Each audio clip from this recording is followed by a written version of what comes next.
Everyone, I'm RDC Leonardo. I am going to talk about our recent lesson on the self. And the main idea of our lesson is self-understanding. The self is the way of identify, understand, and describe ourselves. It includes our personality, thoughts, emotions, values, experience, and relationship. One important perspective is the anthropological perspective. It explains that our culture can influence our identity from childhood.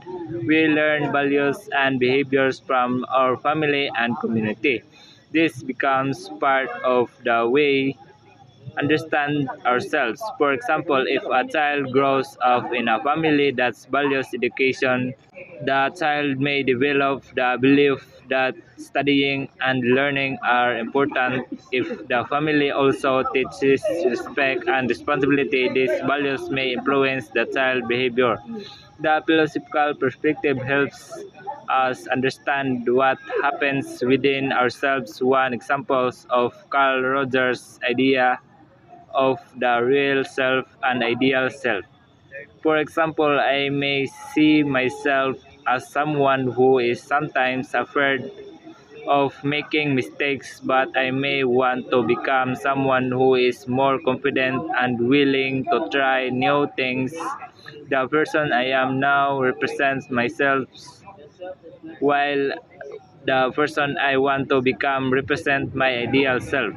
These concepts can be applied in school if a student wants to improve their grades and they can identify their weakness, create a study plan, and practice more instead of simply accepting their current situation. They can take action to improve.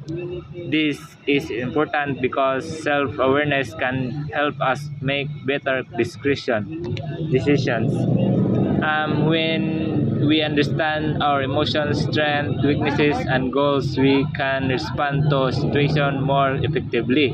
And the most challenging part of we was understanding the different theories because there were many concepts to remember, and I tried to overcome this by reading the material repeatedly and using real life situations to understand each idea. These lessons taught me that we are influenced by our surroundings, but we also have the power to make choices. Our definite identity can continue to develop. We learn from experience.